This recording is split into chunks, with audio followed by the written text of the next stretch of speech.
Tommy Curran, how are we doing this week? Tremendous. How are you, Jonesy? Hi, Mego. Hi, Hello. Christian. Hello, Tom. We're doing well. We're just arguing about tight ends here, but we don't need to waste our time on that. We played a ton of audio from your Patriots Talk podcast with Joe Dickinson, the throwing coach for Mac Jones, going back to age 11. A lot of interesting revelations in there, including after Mac's rookie year that Joe went to Mac and recommended him asking for a trade out of New England. What jumped out to you from that interview? That did to a degree. What also jumped out to me is Joe obviously has a major dog in the fight, that being Mac Jones, was Jones' response. No, I'm not going anywhere. I'm going to make it work. I want to be a New England Patriot. I want to succeed here. I want to be the next Tom Brady. I can do those things. I think what jumped out to me was more or less Joe Dickinson stamping as fact in a more direct line fashion that he wasn't nurtured. They didn't do anything to help him out. And really, when it came down to it, I said this to him at some point as we were talking for 45 minutes. You know, Joe, the whole thing didn't disintegrate because of X's and O's or lack of arm strength or anything. It disintegrated because of relationships. It disintegrated because Bill didn't have a successor. When the successor was installed, Mac didn't trust the successor. Eventually, Mac spoke out and gesticulated towards the sideline about the successor. And once he did that, he was a snot-nosed kid who was going to get put in his place, and he did. So it ruined, and in doing so, Patriots went 4-13. Bill lost his job, and Mac's probably going to lose his job, or actually already has. So, yay! But that's honestly what freaking happened. That's what happened. So it feels like we're in store for a complete rebuild. I mean, I don't know how you categorize it any other way, Tom. A total rebuild. How long does it take, in your mind, before the Patriots are anything of substance again? Depends how many of these things they hit, Mego. For instance, you have a first-year head coach, a first-year offensive coordinator, most likely, if Nick Caley is announced in the near future, a first-year defensive coordinator, first-year special teams coach. Everything is accelerated because they went 4-13. The initial intent was Bill and Gerard both expire after 24. We'll see where things are. Gerard will be the successor most likely. It all got accelerated. So now they're in this limbo year in which they said, okay, we're not going to let Bill be in charge of the rebuild because he screwed it up 2 years ago. We don't like the decisions, and we want to change the culture. So this year, I hate to say it, it is totally and completely up in the air. They hit on all these things. They got on a hot streak at the blackjack table, and everything's coming up 19, 20, and 21. Fantastic. If they miss on some of these things, like the quarterback, like the tackle, like some of their free agent signings, because of injuries, scheme misses, or chemistry, or the guy just can't play, you have to give it 2 or 3 years to figure out whether or not you missed. Do you think so? Hit them all, and it could be 2 years, Mego. Miss them, and it could be 5. Do you think Gerard will be given the bandwidth, or that, if you bring in a new offensive coordinator like Nick Caley, someone who's doing it for the first time, all these guys on their first go-round, how long is the leash? It's, look, in 2001, I remember doing a hit with Dennis and Callahan after the Patriots fell to 0-2, and Tom Brady was coming in. And they asking me right after Bledsoe got hurt, will Bill Belichick see the end of his contract? And they were at that time 5-13. I said, I hope so, because this is a 4-year operation. And I do think that they're heading in the right direction. I truly believed, even before he started playing, that Brady would be better than Bledsoe, and Bledsoe would never get his job back. I didn't foresee the greatest of all time, but I didn't see Bledsoe ever coming back. All that said, the Patriots went from 8-8 with Pete Carroll in 99 to 5-11 in 2000. They were worse, all those things. And then they started 0-2. And people were already starting to shift restlessly. That's before they won 6 championships. If the Patriots go 4-13 again this year, and there is wasted timeout after penalty, after breakdown, after shutout, how patient will people be? Probably not that patient. Ownership is going to have to rise above it because they decided to speed up the timeline, Christian, basically. Well, okay. In terms of speeding up the timeline here, there's a couple options they have at the quarterback position, and I just want to know what you think percentage-wise the possibility is for these three things.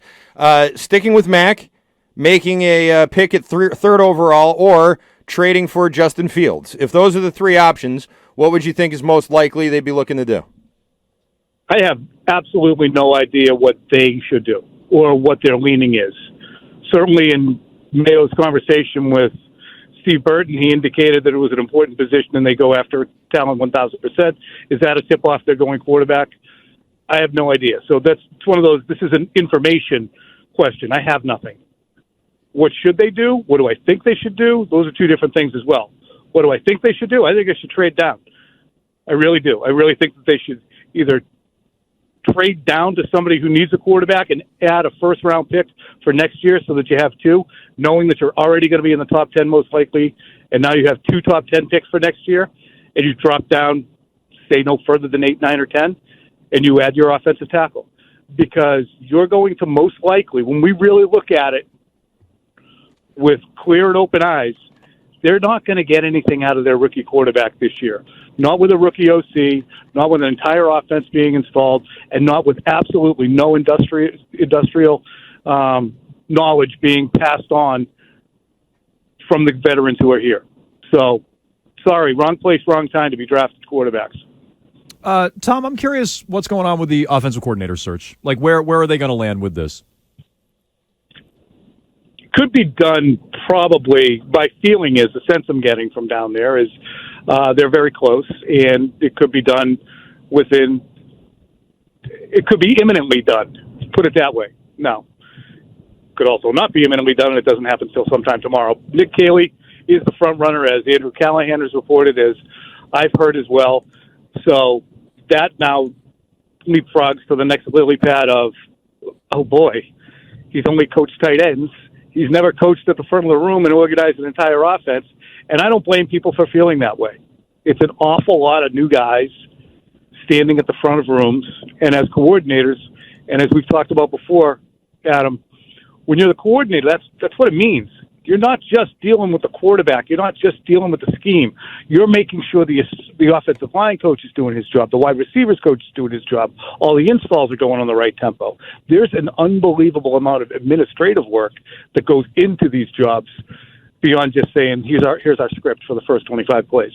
I don't want to take anything away from Nick Caley if he wins this position, but is there anything that indicates to you that he is getting this position, if it's announced and he gets it, because it's unattractive to others who don't have such strong ties to the Patriots organization?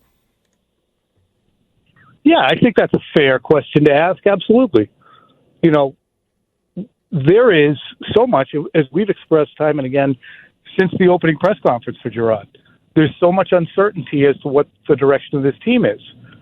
So it's like selling a startup, right? Get in, ground floor, buy in now. We're going to give you equity. You're going to be good to go once this thing hits, and it's going to hit the ground running. We have a vision. We got the number 3 overall pick. We got a good defense. We have all this money to spend. Get in now. And guys are going to go, I don't know. Do I move my whole family? How's that going to work? And 9 out of 10 of them don't work. Yeah.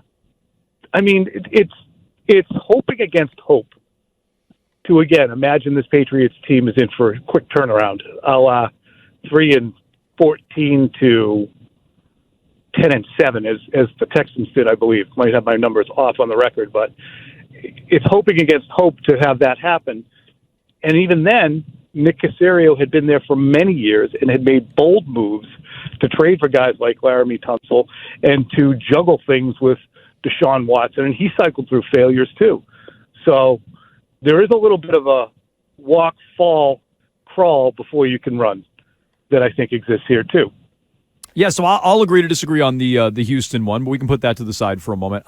I'm curious on your thoughts on Tom Brady Jr.'s, who's been doing the media rounds here, Fox, the McAfee Show, Cowherd, etc.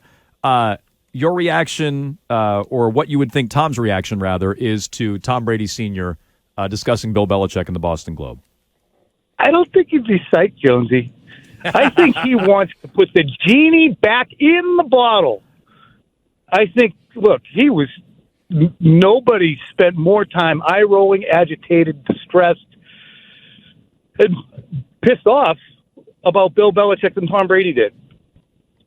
But I think at this juncture, Tom Brady is absolutely a pragmatist. He is absolutely forward-thinking in what's best for me.